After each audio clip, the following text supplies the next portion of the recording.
तो दोस्तों, पिछली वाली वीडियो में हमने देखा था कि प्यूरे ऑरेंज के बारे में पढ़ा था। उसमें जिसमें हमें पता लगा था कि लिम्फेटिक्स जो होते हैं उनका ब्लॉकेज हो जाता है, और उसकी वजह से जो ब्रेस्ट है उसकी स्किन एडिमा डेवलप कर लेती है, और उसके बाद हमें वो ऑरेंज पील के जैसा दिखाई देता है।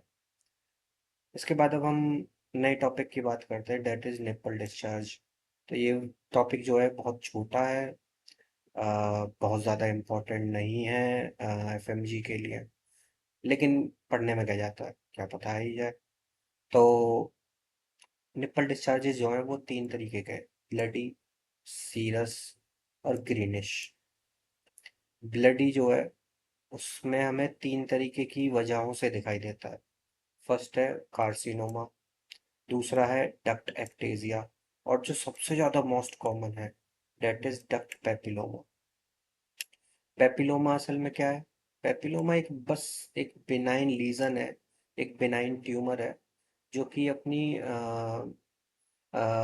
मिल्क डक्ट्स के अंदर बन जाता है, और वही एक ब्लॉकेट भी प्रोड्यूस करता है, और वही एक ब्लडी डिस्चार्ज भी देता है। इसके अलावा दूसरा है सीरस। सीरस क्या है? सीरस में क्या आता है?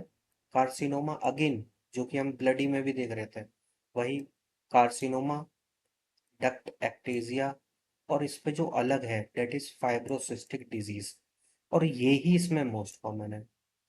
फिर आता है ग्रीनिश ब्लैकिश डिस्चार्ज।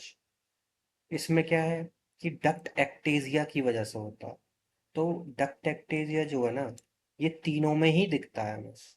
ग्रीनिश भी हो सकता है, सीरस भी हो सकता है, ब्लडी भी हो सकता है, लेकिन मोस्ट कॉमन जो होगा आपको ग्रीनिश ब्लैकिश, जो क्वेश्चन में जो आएगा that is greenish blackish discharge is by duct एक्टेजिया।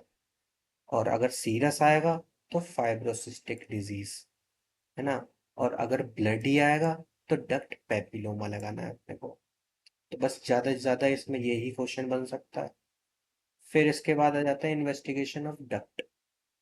जब हम डक्ट की इन्वेस्टिगेशन करते हैं वो हम करते हैं डक्टोग्राफी के थ्रू। डक्टोग्राफी है वो हम करते हैं उन पेशेंट्स में जिसमें हमें कोई पैथोलॉजिकल निप्पल डिस्चार्ज जैसे कि अभी हमने ऊपर पढ़े थे कि भैया ब्लडी होगा, सीरस होगा, ग्रीनिश होगा, येलोइश होगा, ये कोई भी डिस्चार्ज जो आ रहा है हमें उसके लिए करते हैं। खासकर तब जब हम मेमोग्राफी या फिर अल्ट्रासाउंड जो होते हैं वो या तो नेगेटिव आ जाए या इनकन्क्लूसिव। इनकन्क्लूसिव मतलब हमें नहीं पता कि क्या है वो।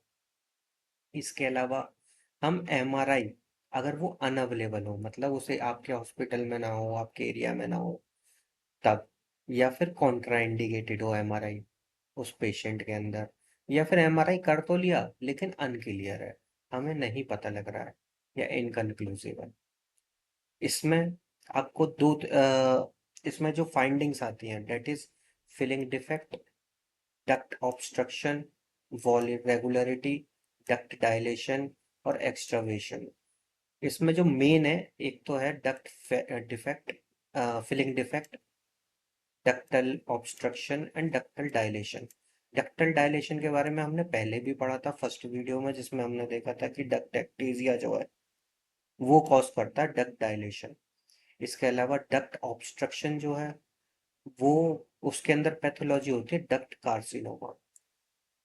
डक्ट फिलिंग डिफेक्ट जो है, फिलिंग डिफेक्ट आता है पेपिलोमा और कार्सिनोमा। और हमने ये पढ़ा ही था कि पेपिलोमा में हमें ब्लडी डिस्चार्ज दिखाई देता है, और कार्सिनोमा तो हम कार्सिनोमा में हम ब्लडी भी देख रहे थे और सीरस भी देख रहे थे।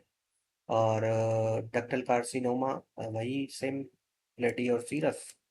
And I think that's it इस वाली वीडियो के लिए। और अगली वीडियो में हम कंटिन्यू करेंगे ट्रिपल असेसमेंट के लिए। Thank you.